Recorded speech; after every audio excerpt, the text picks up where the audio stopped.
রিদি আসেনি? না, রিদির নাম্বারও তো বন্ধ বলছে। কিন্তু ওনারা তো এই এলাকা থেকে চলে গেছে। চলে গেছে মানে? হয়েছে কি, স্যার হঠাৎ করে চাকরি ছেড়ে দিল, এরপর পরিবার পরিজন নিয়ে কই যেন চলে গেল। আপনি কি স্যার? হ্যাঁ। একটু দাঁড়ান, রিদি আপা আপনার জন্য আমার কাছে একটা জিনিস রেখে গেছে। আপনি যদি কোনোদিন তারে খুঁজতে আসেন, আপনার জন্য আমি এটা দিই।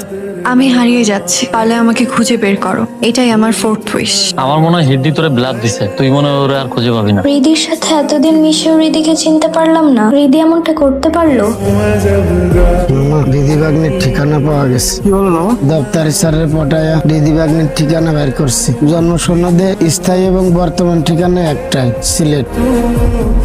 এটা রিদিদের বাড়ি না? যে ওই যে বন কর্মকর্তা আবু জাফর সাহেবের মেয়ে। তো আমার বাসায় ভাড়া থাকতো। রিদির বার্থ সার্টিফিকেটে এই ঠিকানাটা দেয়া। আরে এই এলাকা থেকেই করছে, ঠিকানা একটা বসে দিছে। বার্থ সার্টিফিকেট তো বেহুদা ফর্মালিটিস। কিডনির সমস্যাটাও বাড়তেছে, ক্রিয়েটিনিন 2.1।